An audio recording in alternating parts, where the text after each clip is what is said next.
Hey, I'm Jason Jenkins with CNET and I'm in London with Samsung's new flagship phone, the Samsung Galaxy S3. Comes in white and blue. Let's take a look. Let's start with this biggest feature, the 4.8-inch screen.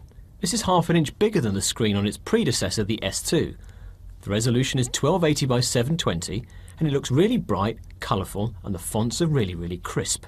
It's running Android Ice Cream Sandwich, which as usual has been heavily customised with Samsung's TouchWiz interface. Now, one of the things Samsung is pushing here is the camera. The rear one is 8 megapixels and it's super quick to take a picture. Samsung says the camera will automatically tag your friends and share the photo with them, providing you have the picture stored with their contact details, although this feature wasn't finished on the sample I saw. What was working was the burst mode, which lets you take up to 20 photos in one go, and something called Select Best Shot, which takes 8 photos and recommends the best one.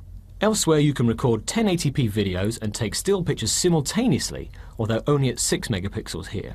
At the front is a 2 megapixel camera which works with something called Smart Stay to keep the screen from dimming while you're looking at the phone.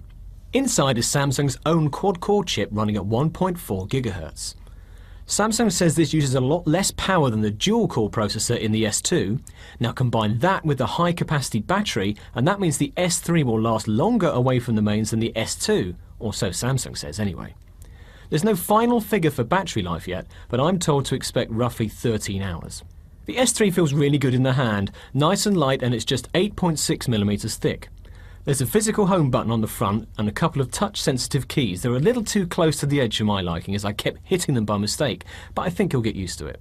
Other cool features include a video player that you can move around the screen so you can browse the internet or text without breaking off from the video you're watching, and something called S-Voice, which is basically Samsung's version of Apple's Siri, so you can say, "What's the weather like today?" and the phone will go away and find out.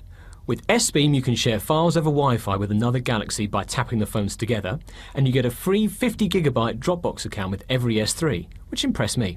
It will come in 16, 32 and 64 gig versions, and there's also a micro SD slot for a further 64 gig of memory if you need it. But the best thing of all for me is the removable battery, so if it dies you can replace it with a new one, unlike many other high-end phones at the moment. The HSPA version of the S3 is going to be available in Europe first towards the end of May, then in the other countries that use a GSM standard afterwards. An LTE version for America will follow, but not until December. Sorry folks. Overall, my first impressions are really positive, but make sure you come back to CNET in a few weeks for a full review. So that's the Samsung Galaxy S3. I'm Jason Jenkins for CNET. See you next time.